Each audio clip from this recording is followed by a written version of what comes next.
नमस्कार, आप देख रहे हैं हरियाणा डायरी और मैं हूं आपके साथ आयुष्पाल। मुख्यमंत्री नायब सिंह सैनी ने गोहाना क्षेत्र के विकास को नई रफ्तार देते हुए करोड़ों की परियोजनाओं की सौगात दी है। मुख्यमंत्री ने गोहाना के लिए न केवल इंफ्रास्ट्रक्चर को मजबूत करने का वादा किया, बल्कि स्वास्थ्य और शिक्षा के क्षेत्र में भी बड़ी घोषणाएं की है। मुख्यमंत्री ने साफ कहा है कि जनता की मांग को प्राथमिकता देते हुए इन सभी कामों को समय सीमा के भीतर ही पूरा किया जाएगा।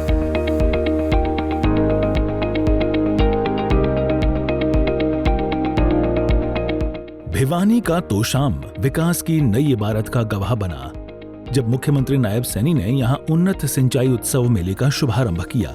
जनसभा को संबोधित करते हुए मुख्यमंत्री नायब सैनी ने इस उत्सव को ऐतिहासिक बना दिया। चौधरी सुरेंद्र सिंह की पुण्यतिथि पर आयोजित इस कार्यक्रम में सीएम ने सुरेंद्र सिंह और हरियाणा के निर्माता पूर्व सीएम बंसीलाल को भावपूर्ण श्रद्धांजलि अर्पित की। मुख्यमंत्री ने कार्यक्रम की सफलता को देखते हुए इस 2 दिवसीय मेले को 3 दिनों तक चलाने के साथ ही कई बड़ी घोषणाएं भी की। तोशाम को मिली विकास की सौगात। तोशाम अस्पताल अब 50 से 100 बेड का जनरल अस्पताल बनेगा। कैरू राजकीय कॉलेज में जल्द शुरू होगा विज्ञान संकाय। तोशाम में बनेगा अत्याधुनिक खेल परिसर और गांवों में नए स्टेडियम। 1 सप्ताह में शुरू होगा ई-भूमि पोर्टल। किसानों को मिलेगा जमीन का उचित मूल्य। जूई अनाज मंडी का कायाकल्प और मार्केट कमेटी की सड़कों का सुधार। ये हमारी वो माताएं बहनें जिनके परिवार की इनकम 1,80,000 रुपए है, उनकी रसोई में मात्र 500 रुपए का गैस का सिलेंडर जाएगा। ऊपर का पैसा हरियाणा सरकार देने का काम करेगी। हमने उसको भी लागू कर दिया है। आज बहनों की रसोई में, साथियों, जिन परिवारों की इनकम 1,80,000 रुपए से कम है, 500 रुपए का गैस का सिलेंडर पहुंच रहा है। 243 करोड़ रुपया उनके खाते में पहुंचाने का काम ये हमारी सरकार ने किया है।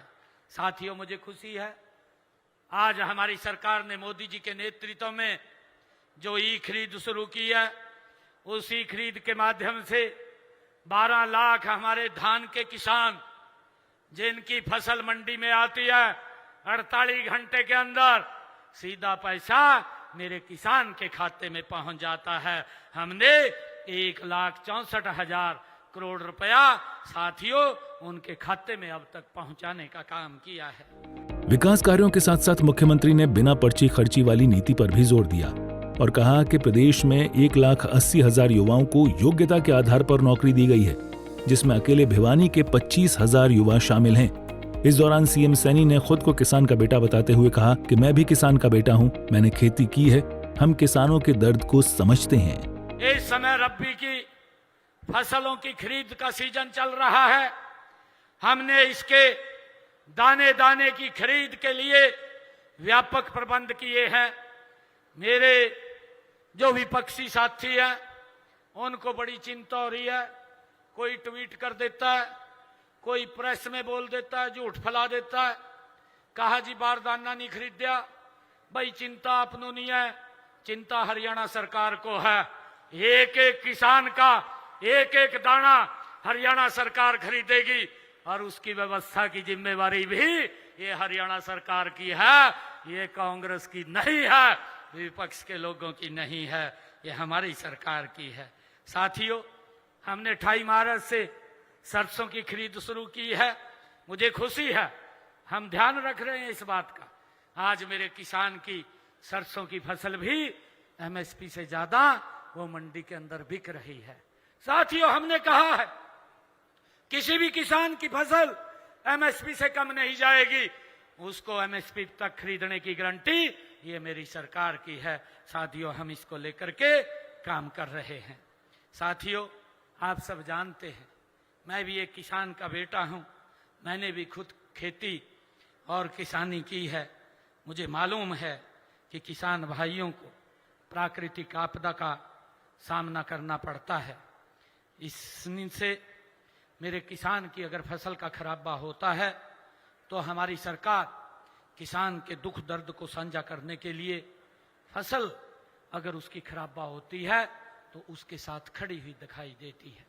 साथियों, अभी मैंने पिछले दिनों अभी किरण चौधरी जी आप लोगों को पूछ रही थी कि किन किन लोगों का मुआवजा आया है। मुआवजा हमने भेजा है। हमारे पास नीचे पटवारी ने या तहसीलदार ने नीचे से जो रिपोर्ट बना करके भेजी है, उस आधार के ऊपर जो खराबा हुआ था उसका हमने मुआवजा पहुंचाने का काम किया है। वहीं मुख्यमंत्री ने यह भी साफ किया कि सरकार अस्पतालों के विकास के लिए प्रतिबद्ध है।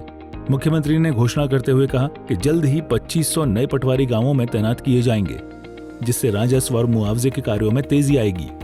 एक बात तो तय है कि तोशाम में अब बुनियादी ढांचे को मजबूती मिलेगी, साथ ही आने वाले समय में शिक्षा और स्वास्थ्य के क्षेत्र में भी बड़े बदलाव देखने को मिलेंगे।